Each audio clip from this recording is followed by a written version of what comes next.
Well, my birth name is Melvin Leroy Jones.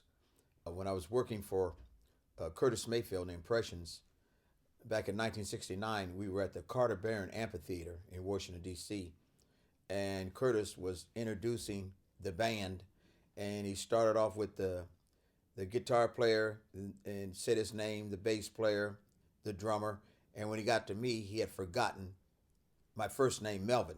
Curtis was real fast thinking. He said, and on organ, he had a high voice. He said, and on organ we have Deacon Jones. And the audience just erupted with applaud and laughter, and it stuck. I was playing trumpet, classical trumpet, back in Richmond, Indiana. But when I came to Chicago, my brother's roommates was Herbie Hancock, piano. And I started falling really in love with the keyboard there. And then the next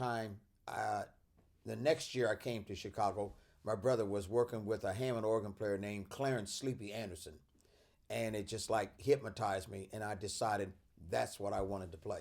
When Baby Huey and I went to Chicago, we were playing rhythm and blues, funk, pop songs, whatever was hits on the radio.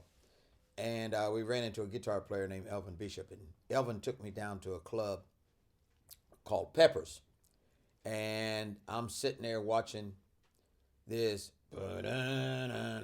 which I wasn't, that into, but it was Muddy Waters, Otis Spann on piano, Sam Lay on drums, James Cotton on harmonica.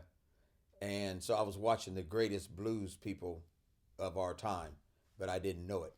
So Elvin Bishop was introducing me to the blues.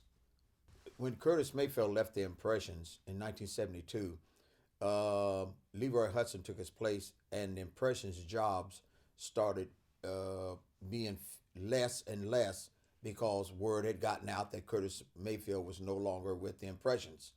So Freddie King's brother Benny contacted me and said that Freddie King was looking for an organ player. Would I be interested? I said, oh yeah, what do I do? He said, well, I'll show you some of the songs. And Benny and I got together, and he showed me Hideaway and some of the Ever Loved a Woman, some of Freddie's greatest hits. And so Freddie flew me from Chicago to Denver, Colorado. That evening, we went out and played our first set, and we came in the dressing room for our intermission. And Freddie looked at me and said, Deacon, you're hired, but I got 3 rules. I said, okay, Freddie, what are they?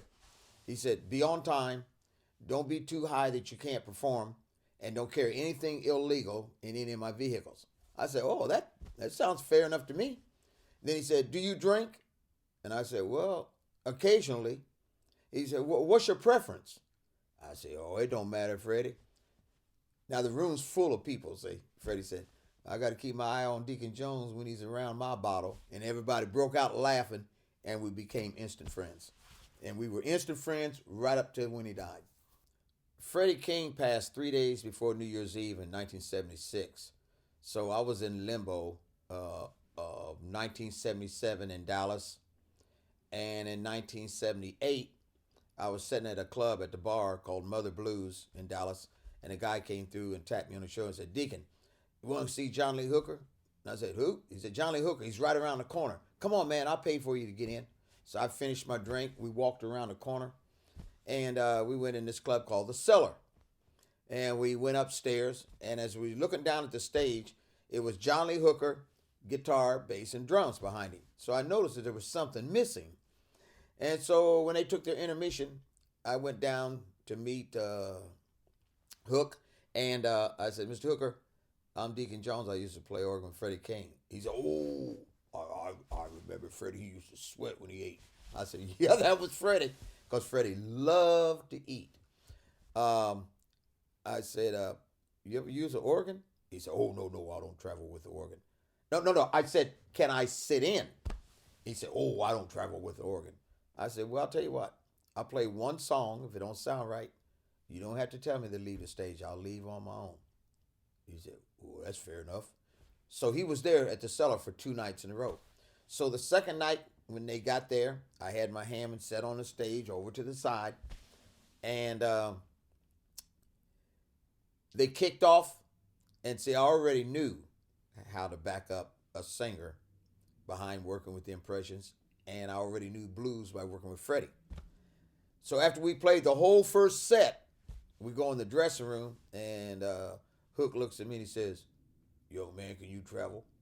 I said, "My bags is in the car." He said, "There's two reasons I'm hiring you." I said, "Okay." He said, "You know when to play loud, and you know when to play soft." That's all Hook said. See, singers don't want you behind them going, dun, dun, dun, dun, dun, dun, trying to let everybody know that you're on the stage, and taking solos and playing loud while a singer's trying to sing. No. You are the background, and that's how you're supposed to sound, like the background. And that's how I got my job with Hook. The valuable lesson that I learned from John Lee Hooker was give in, give out, but never give up. Now, Willie Dixon said that to me one time, that statement, give in, give out, but never give up. But by John Lee Hooker doing it for so long, and Hook was like, oh God, he had to be, 68 around there before he really made it.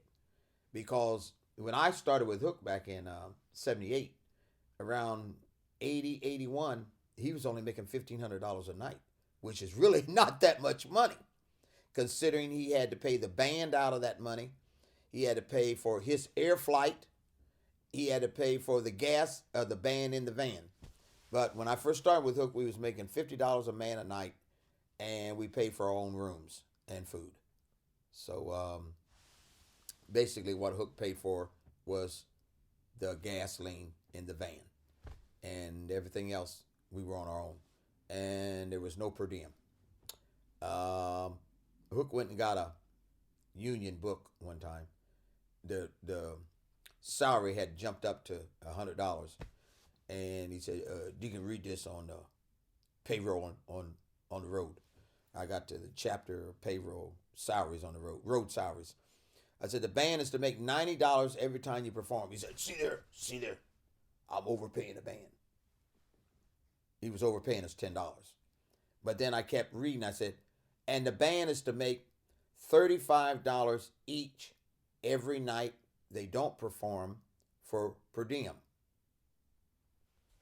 Hook said, "What was that word?" I said, "Per diem, Hook." "What's that mean, Deacon?" I said, "Bro, Hook, per diem means like, food." Hook said, "They gotta eat anyway."